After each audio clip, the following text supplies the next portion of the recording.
Okay, welcome everybody to another edition of WCW 2003 here in TEW 2020. As after the little side trip with WrestleMania, we're back in WCW as we're booking Nitro. But before we do that, I'm going to show you a quick show history because we've booked a Saturday night for the next 2 weeks because I do two set of tapings, just to basically throw it through. But the biggest, the reason why I'm showing you it is basically to put over the TV title tournament. So basically, last week we started the TV title tournament, basically with Ernest Miller announcing the TV title tournament.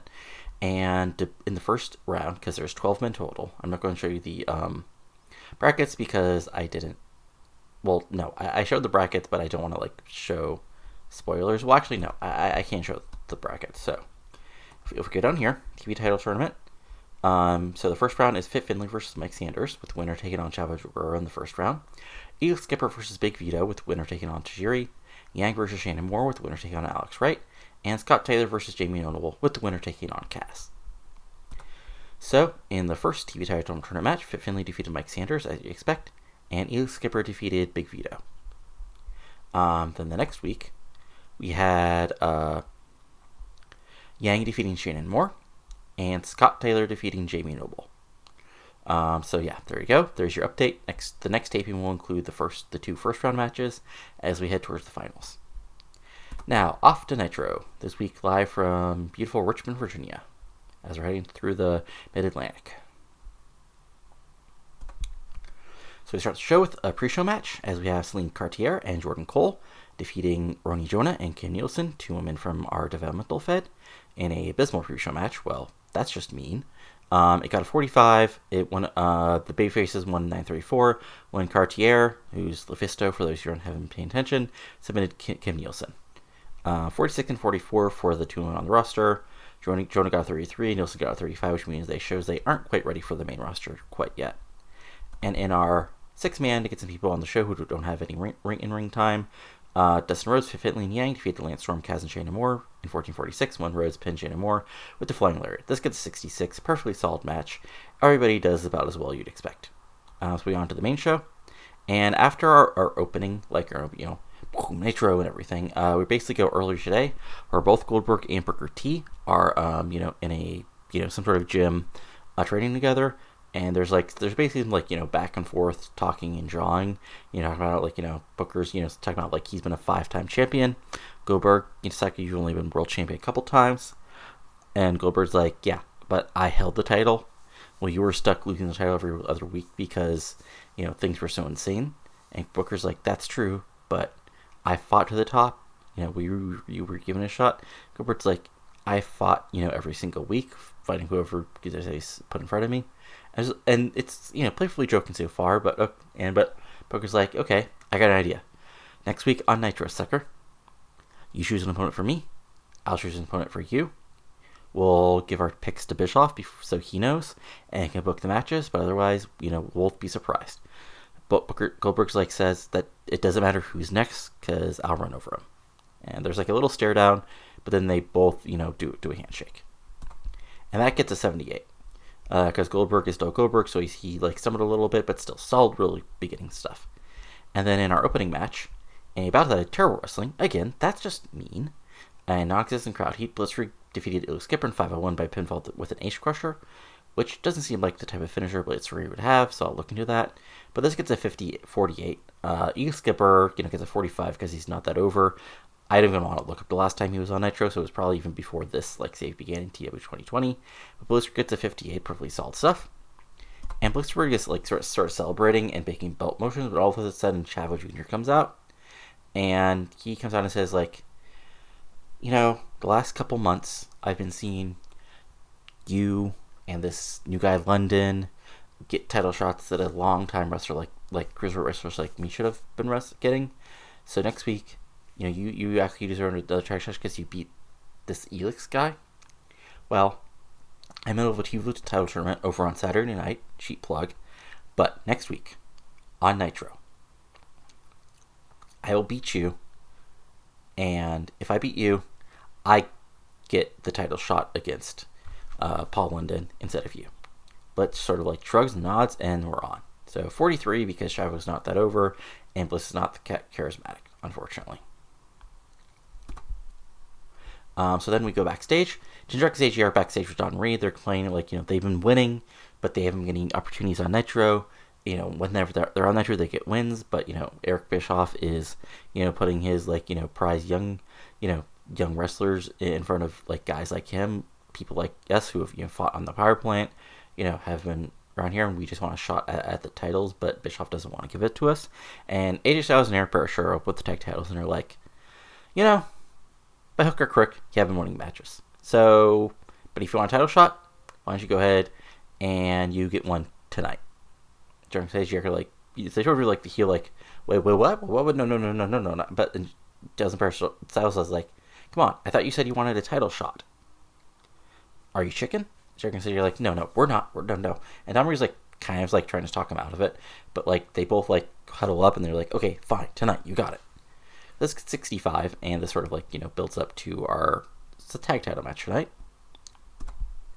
And then we have a backstage segment where Helms and friends are all there. Helms is like hyping up Cash and Reno, like, you're one of the best tag teams on the planet. Gigantes, you sort of, make sure nothing happens tonight and the 6-man.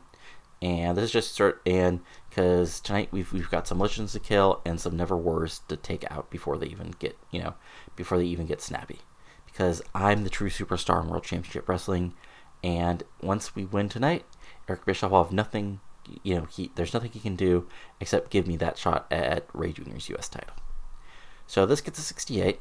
As we move on to our tag team match in the women's division, as Angel Fox and Beth Phoenix defeat Gail Kim and Lexi James in 620, when Angel Fox pinned Lexi James with an angel snap after Lexi James and Gail Kim communicated. So this is like your typical heel communication spot, and really, like, this is not the best way to put Lexi James over, but I've got a plan here, so just sort of like roll with me. This gets a 54. Everybody did pretty well. Beth is still only getting a 41, which is not that great. But yeah, but Phoenix is getting better gimmick, which is good. And then we have a quick in-ring promo where Beth is like, but Angel Fox is like, Lexi, seems you and Gail have some problems. And she just sort of like laughs at that. But, you want a title shot at the World Women's title? You got to win last week. I'm not going to knock you down because you can't be a good tag team wrestler. And it sort of like gets a look from Lexi. And like Gail's like still complaining on the outside to the ref that like, it wasn't her fault. But then like, Angel's like, if you want a title shot at Sacrifice, you get that title shot. Gets a 50. And we'll go ahead and add that for the next pay-per-view, which I haven't changed the name of, but just ignore that. So, Angel Fox versus Lexi James. And Women's World Title match. And we'll pre-book that. There we go. And that got a 50, which I'm sort of, not surprised at, but, just gotta work and get these girls over. Then we have a backstage segment where, like, Stacey Keebler is, like, by herself. We can, like, I don't know. It's a backstage wrestling show. She's doing something. She's not connected that hip to Chuck Palumbo. And Ric Flair comes over, and he's like, baby girl, or, sweetheart. Now I realize you've been wearing out that young stallion, Palumbo. Stacey just sort of looks at him like, wait, no, I'm his manager. But, there's a reason why Space Mountain, is still the longest ride. And the best ride in the park. So, why don't you dump that loser, come over to the Horseman, and you can, have a ride with a limo riding, kiss-stealing son of a gun, instead of some jacked-up loser who thinks because he has some muscles, he's hottest thing. Stacey, like, is about to, like, respond when DDP comes in and is like, Rick, this girl could be your daughter. So why are you still, like, DDP, like, plays a valiant babyface. And Flair's like, oh, yeah, like, you're so special. I've heard of things you and Kimberly were up to. DDP gets mad, they start yelling, Stacey sort of skedaddles, and there we go, hype for the 8-man later tonight in the main event. This gets an 82, because Flair and DDP are awesome, and Keebler is actually pretty over. or actually pretty charismatic. And next, we have our next segment, which, I forgot to mark them as scripted. Oh, well. Look, I am going to get this over if it's the last thing I do. So basically, Elizabeth and Johnny the Bull, or say it's Johnny Samboli, are now in Johnny's home region, in Italy somewhere. And he's really she is like showing him the sights. And at the end of the video, they're at like this sort of like, not ruins, but like older building, and has like the symbol of the bull on it. And Johnny's like, wait, I call myself Johnny the Bull. And Elizabeth says, yes, you're correct in a way, but not quite in the way you think it's correct. I have something else to show you. And then the segment ends. This gets a 30, but I'm going to get them over if it's the last thing I do, because why not? Look, everybody has a project. This is my project. And then, in a decent match, which probably should have been our semi-main event.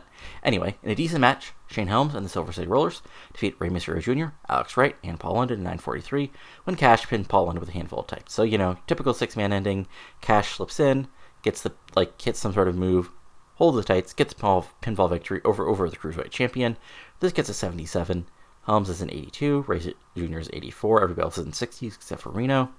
So, really good stuff. Oh, okay. Well, except Paul London was angry because Reno did Reno things and almost injured him, which would have been bad. And then we have a quick segment, I see the heel celebrating, Cash pointing at, London making belt motions, Helms, doing his heel Helms thing, and Reno just looking angry. So this gets 65. And then we have Booker and Goldberg are still training together, and this is just sort of like still like, taking, basically they just like put them over as like they're working hard. Basically, like, they're both getting ready for each other. And, like, Goldberg's like, you're not going to be able to book it onto me. And Booker's like, Seka, if you try to put me in that jackhammer, I'm just going to get behind you, and then it's going to be all over. Goldberg's like, oh, you think you're going to be able to get out the spear?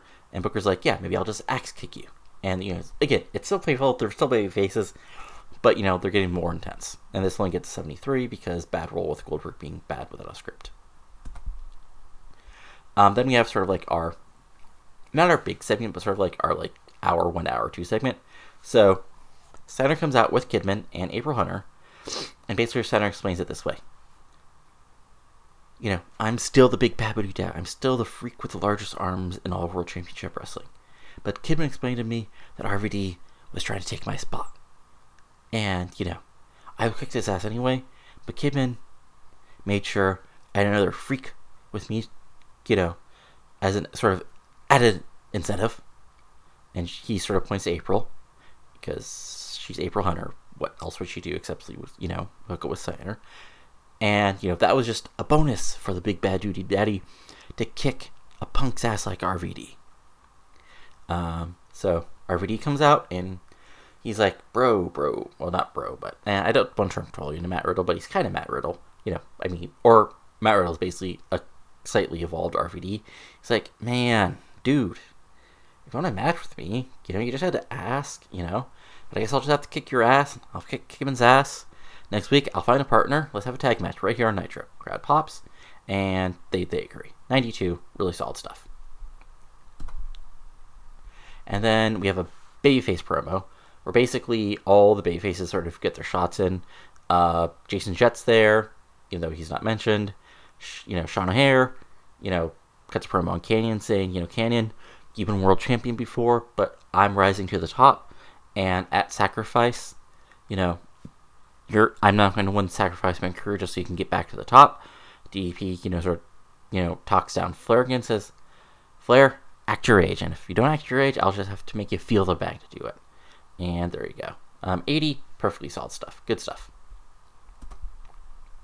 And then in our semi-main, in a decent match, Air Raid defeated Jindrak and Stasiak in 12:05 when Styles pinned Stasiak with the Styles Clash.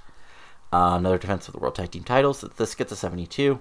AJ is already getting up to 80s. Again, they have great chemistry, but still, up to 80s already. And Stasiak and Jindrak do pretty well. And then after the match, Air Raid's celebrating, and then they say, so, after we won this match, according to WCW rules, we don't have to defend the titles at Sacrifice because we hit our 30 days.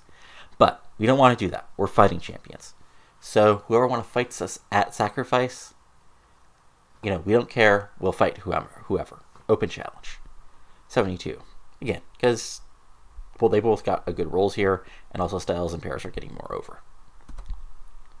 And then we have our final training segment where it's basically just, they're actually now, in a ring period, and they're, we have, random people from the power plant, and they're just taking moves. So we have, we see Goldberg hitting the spear on some poor soul. We see Booker T hitting the axe kick, coming off the top with Houston Hangover, hitting the bookend, Goldberg hitting jackhammers, and sort of we see the escalation, and and it looks like there's going to be some show off, but instead they just both hit their finishers at the same time on two jobbers, and then shake do the Apollo Rocky arms embrace thing, which gets an 83 because everybody's really good here and over.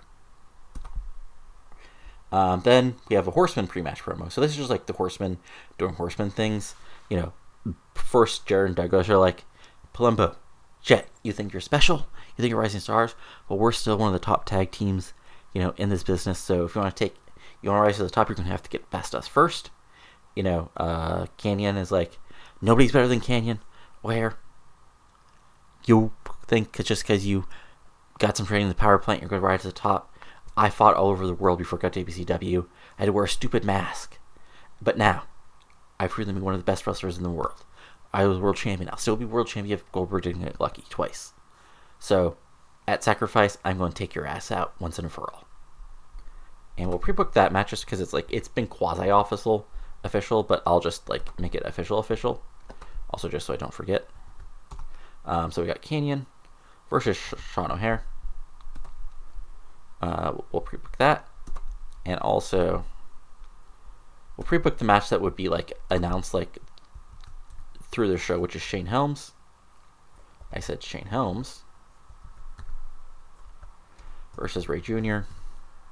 for the U.S. title, which isn't about this match, but it is, what would be booked. There we go. So this gets a 92 because all these guys are really freaking over. And in our main event, which gets an 89 because Jesus Christ, all these guys are good. And we've got some heated up angles. So yeah, in a good match, the four horsemen of Flair, Canyon, Jarrett, and Douglas defeated Palumbo, Jet, O'Haire, and DDP in 1559 when Douglas pinned Jason Jet with the franchiser. So yeah, this is your typical 8-man, big finish brawl. And in the end, the horsemen go over when Douglas, is able to hit Jet with his move.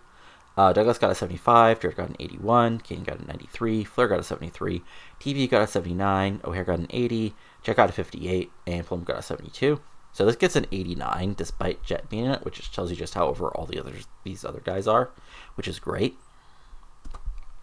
And then we go on to our post-match brawl, which is just what you expect, just everybody brawling. It gets a 90 to finish things out.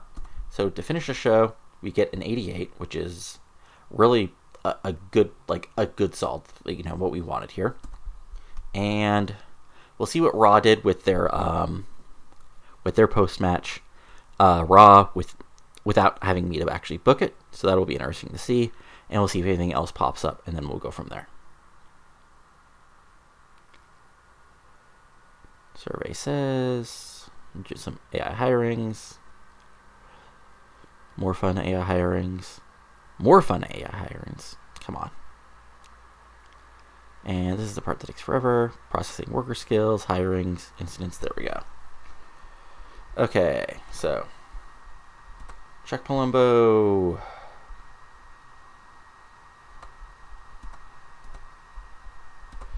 So let's do the thing. Let's see if